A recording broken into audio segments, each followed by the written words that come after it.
ارے بھائی میرا ایک سوال تھا آپ سے۔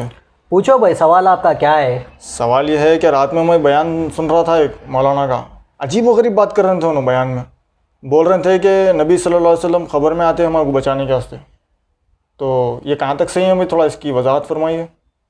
یہ سب خیالی باتیں ہیں میرے بھائی، سنیں، یہ سب قصے کہانیاں، یہ جو بیانہ ہیں ان کے خیالی باتیں ہیں۔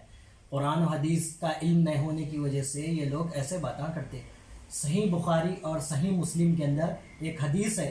اب دیکھیے، اللہ کے نبی صلی اللہ علیہ وسلم کے زمانے میں ایک صحابی مسجد میں خدمت کرتے تھے۔ جی۔ تو نبی صلی اللہ علیہ وسلم پوچھے دوسرے صحابہ سے کہ بھئی وہ صحابہ نظر نہیں آ رہے، ٹھیک ہے؟ تو صحابہ جواب دیے، اللہ کے نبی صلی اللہ علیہ وسلم ان کا انتقال ہو گیا۔ جی۔ تو نبی صلی اللہ علیہ وسلم پوچھے صحابہ سے کہ تم نے مجھے کیوں نہیں بتایا؟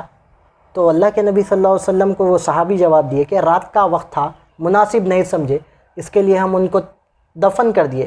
تو اللہ کے نبی صلی اللہ علیہ وسلم صحابہ سے مخاطب ہوئے اور صحابہ سے مخاطب ہو کر بولے کہ مجھے لے کر چلو ان کی خبر کے پاس۔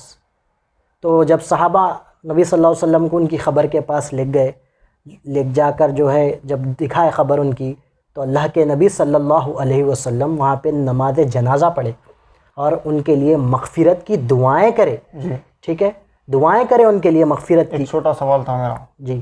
اب یہ حدیث کے مطابق آپ فرمائے کہ نبی صلی اللہ علیہ وسلم کو پتہ نہیں تھا کہ وہ صحابی کا انتقال ہو گیا، تو مولانا لوگ تو ایسا بولتے کہ بھائی نبی صلی اللہ علیہ وسلم ہمارے خبروں میں آتے اور ہر چیز کا علم ہے اپنے نبی کو۔ تو یہاں پہ تو یہ حدیث کی روشنی میں یہ معلوم ہو رہا کہ اللہ کے نبی کو آپ کی حیات مبارک میں صحابی کا انتقال ہوتا ہے لیکن آپ کو خبر نہیں ہوتی، وہ تو صحابہ آ کے جب آپ کو بتائے تو تب آپ کو پتہ چلا۔ تو بے شک وہی تو بات میں کہہ رہا ہوں آپ کو کہ یہ جو لوگ ہیں مسلمانوں کو گمراہ کر رہے ہیں۔ جی۔ ٹھیک ہے، قرآن و حدیث کا ان کے پاس صحیح علم نہیں ہے، یہ لوگ قصے، کہانیاں، منطق باتیں یہ اپنی طرف سے بیان کر دیتے ہیں۔ اور ایک بات میں بولنا چاہوں گا بھائی، یہ جیکٹ خریدنے کو گیا تھا میں کچھ دن پہلے، جی۔ تو جیکٹ کی دکان والے سے سوال کر رہا ہوں میں کیا بھائی پیور ہے کیا لیدر؟ جی۔ تو پیور ہے کیا پوچھ کے میں خریدا، ایک معمولی جیکٹ ہے۔ جی۔ دودھ خریدنے کو جا رہے کہیں تو اس سے پوچھ رہے اپن دودھ بھائی اصلی ہے کیا، ملاوٹ والا تو نہیں ہے؟ گھی خرید رہے تو پوچھ رہے بھائی اصلی ہے کیا؟ تو جو مولانا لوگ جو بیانہ کر رہے جو بھی ہے من گھڑت قصے کہانیاں جو سنا دے رہے ہیں، اپن یہ کہیں کو نہیں پوچھتے ان سے کہ یہ جو آپ بیان میں بول رہے ہیں یہ پیور قرآن اور حدیث سے ہے یا پھر اپنی طرف سے آپ کچھ ملاوٹ کر کے مکس کر کے لوگوں کو گمراہ کر دے رہے ہیں؟ یہ سوال بھی ہونا چاہیے آج کل۔ ہونا چاہیے میرے بھائی، بٹ لیکن جو عوام الناس کو یہ لوگ دھوکہ دے رہے ہیں، کس طرح سے دھوکہ دے رہے ہیں؟ اپنی بڑی بڑی داڑیاں رکھ کے، صحیح بات ہے، اپنے سروں کے اوپر عمامے باندھ کے، اپنے حولیے کو علماء اکرام کی طرح بنا کر، جبکہ یہ وہ ہے ہی نہیں، صحیح بات وہ لائق ہی نہیں ہے یہ، تو یہ اس طرح سے امت مسلمہ کو دھوکے دے رہے ہیں۔ اور ہمارا بھی فریضہ ہے کہ ہم جو ہے قرآن اور حدیث کو پڑھیں۔ آج سہولتیں بہت زیادہ فراہم ہیں، ترجمے کے ساتھ پڑھے اس کو، ٹھیک ہے، حدیث کو ترجمے کے ساتھ پڑھے۔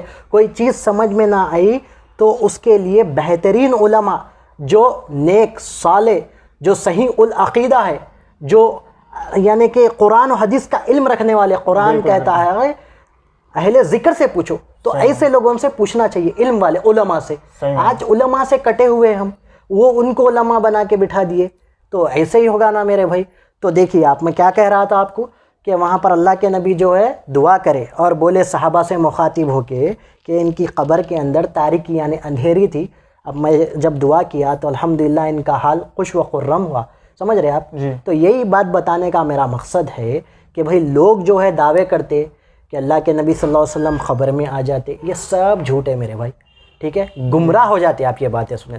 قرآن اور حدیث کا علم نہ ہونے کی وجہ سے یہ باتیں ہوتی ہیں۔ انشاءاللہ شیخ آپ بولے صحیح بخاری اور مسلم میں یہ حدیث ہے، جی انشاءاللہ میں ضرور تحقیق کرتا ہوں اس کے بارے میں۔ انشاءاللہ ضرور ضرور۔ جزاک اللہ خیرا، آپ وضاحت فرمائیں۔ اللہم آمین و ایکم میرے بھائی، انشاءاللہ ضرور آپ پڑھیں اور آگے اس میسج کو شیئر بھی کریں۔ جی بھائی انشاءاللہ۔ آپ بھی اپنے حلال مال کے ذریعے ہمیں سپورٹ کر کے دین کے پیغام کو پھیلانے میں ہمارے ساتھ شامل ہو جائیے۔